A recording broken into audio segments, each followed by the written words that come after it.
Hello everyone, welcome to our channel toppers education. हम chapter 2 political science का class 11th का पढ़ रहे हैं। ठीक है, हमने फर्स्ट पार्ट कंप्लीट कर दिया था उसमें, जिसमें हमने अधिकारों का घोषणा पत्र पत्र तक पढ़ा था। अब हम पढ़ेंगे संविधान में मौलिक अधिकार। ठीक है, अब देखिए ये मौलिक अधिकार क्या होते हैं। ठीक है, मौलिक अधिकार वो होते हैं जो हमारे जीवन में बहुत ज़्यादा महत्वपूर्ण होते हैं, उन्हें मौलिक अधिकार कहते हैं, जो हमें फर्स्ट पहली बार में ही मिलने चाहिए, जो हमें पहले मिलने चाहिए। ठीक है, जैसे शिक्षा का अधिकार हो गया, हमारे जीवन का अधिकार हो गया। ठीक है, ये सब। और हमारे पहले मौलिक अधिकार मतलब मूलभूत संविधान में मौलिक अधिकार 7 थे और अब 6 हैं। ठीक है, सातवां कौन सा मतलब एक कौन सा हटाया गया, एक संपत्ति के अधिकार पर मौलिक अधिकार को हटाया गया है, उसे मौलिक अधिकार से हटाया गया है। ठीक है, और उसे कब हटाया गया है? 1976 में 44th संविधानिक संशोधन के द्वारा उसे हटाया गया है। ठीक है, अब हम पढ़ते हैं। देखो मौलिक अधिकार हमारे लिए इतने ज़रूरी है ना कि 1928 में ही मोतीलाल नेहरू समिति ने अधिकारों के एक घोषणा पत्र की मांग उठाई थी। ठीक है, और घोषणा पत्र क्या होता है ये मैंने आपको प्रीवियस वीडियो में बता चुकी हूँ। घोषणा पत्र वो होता है कि संविधान द्वारा जो प्रदान किए गए तथा संरक्षित किए गए अधिकारों की सूची को ही अधिकारों का घोषणा पत्र कहा गया है। समझ आए बात?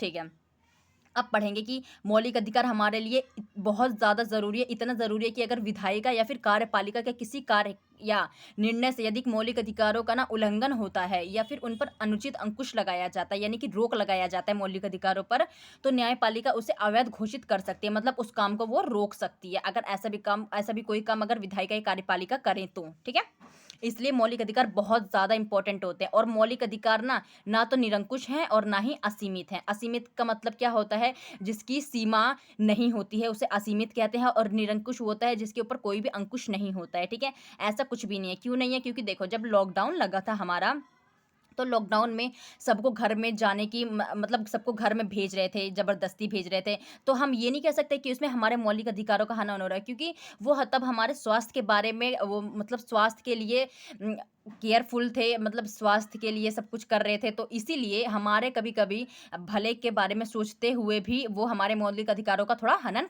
हो सकता है। ठीक है, तो इसमें कोई बुराई नहीं है। अब हम चलते हैं नेक्स्ट पेज पे। हमारे मौलिक अधिकार कितने होते हैं ये मैंने आपको बता दिए, 6 हैं। कौन कौन सा? सबसे पहला है समानता का अधिकार, जो कि 14 से 18 आर्टिकल में पाया गया है। ठीक है, 14 से 18 आर्टिकल तक। अब देखो, जाति, धर्म, लिंग, नस्ल, आस्था या जन्म स्थान के आधार पर भेदभाव वर्जित है, मतलब मनाही है।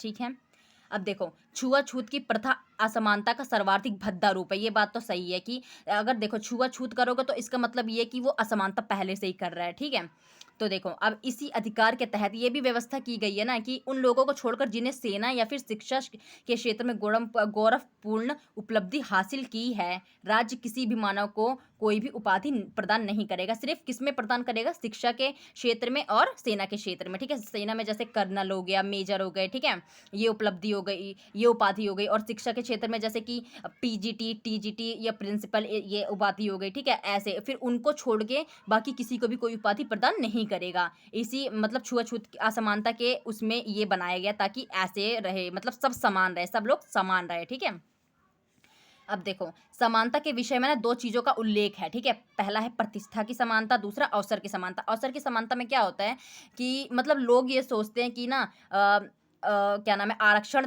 सरकार ना उनको आरक्षण देती है ना, क्या नाम है, छोटे छोटे एसटी एससी एसटी को आरक्षण देती है, तो फिर मतलब हमारे असमानता का हनन हो रहा है। पर ऐसा कुछ नहीं है। मतलब आरक्षण ये देखो 16(4) आर्टिकल में ये दे रखा है, ये स्पष्ट कहता है कि अगर आरक्षण जैसी नीति को समानता के अधिकार के हनन के रूप में नहीं देखा जा सकता। ठीक है, आरक्षण जैसी नीति को हम समानता के अधिकार के हनन के रूप में नहीं देख सकते हैं। ठीक है, आरक्षण एक अपनी जगह है और क्या नाम है, असमानता के अवसर के अपनी जगह है। ठीक है, समानता का अवसर ये हो गया जैसे कि कोई बच्चा बहुत ज़्यादा होनहार है। ठीक है, और भले उसका रंग काला है और वो नीची जाति का है। ठीक है, और क्या नाम है, एक बच्चा बहुत ज़्यादा कमज़ोर है पर वो गोरा और बहुत ऊंची जाति का है। ठीक है, तो फिर मतलब वो उसको दे देंगे क्या नाम है करने को, और उस काले वाले को और तथा नीची जाति को छोड़ देंगे। तो ये होता है अवसर की असमानता। ठीक है, हमें अवसर की समानता देखनी चाहिए। ठीक है, आर्टिकल 16(4) समझ आ गया आपको? आई होप समझ आ गया होगा। अब आर्टिकल 21 क्या कहता है? जीवन और दैहिक स्वतंत्रता का संरक्षण। मतलब देखो, हम कैसे भी जीवन जी सकते हैं, हम कैसे भी अपने शरीर पे कपड़ा पहन सकते हैं, कुछ भी कर सकते हैं, पर अगर हम कोई गलत काम करेंगे तो फिर हमें इस अगर हम कोई गलत काम करेंगे ना, तो इससे हमें वंचित रखा जाएगा कि हम कुछ ना कर पाएँ, ठीक है? पर अगर हम कुछ गलत काम नहीं करते हैं, तो हमें जीवन और दैहिक स्वतंत्रता का पूरा आज़ादी है, ठीक है? समझ आ गई आपको बात? आई होप समझ आ गया होगा। अब दूसरा आर्टिकल क्या है हमारा? स्वतंत्रता का अधिकार 19 से 22 तक है ये, ठीक है? कहाँ से है? 19 से 22 तक।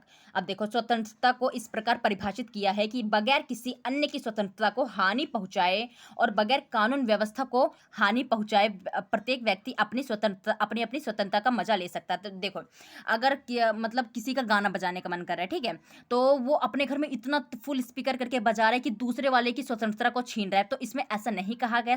स्वतंत्रता का मतलब ये है कि अपनी स्वतंत्रता के साथ साथ दूसरों की भी स्वतंत्रता को मतलब वो बरकरार रखा जाए, ठीक है? ये नहीं कि सिर्फ अपने ही अपने, नहीं, दूसरों की भी। तो इससे ना हम दूसरों की अगर ऐसे करेंगे तो इससे हम दूसरों की स्वतंत्रता को छीन रहे हैं, ठीक है?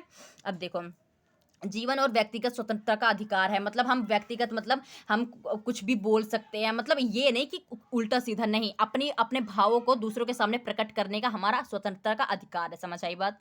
अब देखो, किसी भी नागरिकों को कानून द्वारा निर्धारित प्रक्रिया का पालन किए बिना उसके जीवन तथा निजी स्वतंत्रता से वंचित नहीं किया जाएगा, ठीक है? अगर मैंने पहले ही बता दिया आपको कि अगर उन्हें स्वतंत्रता से वंचित किया जाएगा तो उसके पीछे उनका कोई बड़ा कारण होगा, मतलब उन्होंने कुछ गलत काम करा होगा या फिर ऐसे कुछ, ठीक है?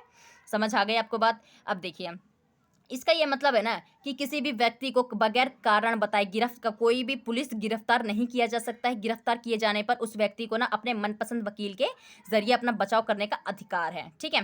पहले ये पता नहीं होगा आपको, पर शायद यही है कि देखो, अगर कोई भी व्यक्ति गिरफ्तार हो रहा है तो पुलिस ना बिना कारण बताए उसे गिरफ्तार नहीं कर सकती है और उसे अपने मनपसंद वकील सुनने का वो अधिकार है, ठीक है? अब देखिए, इसके अतिरिक्त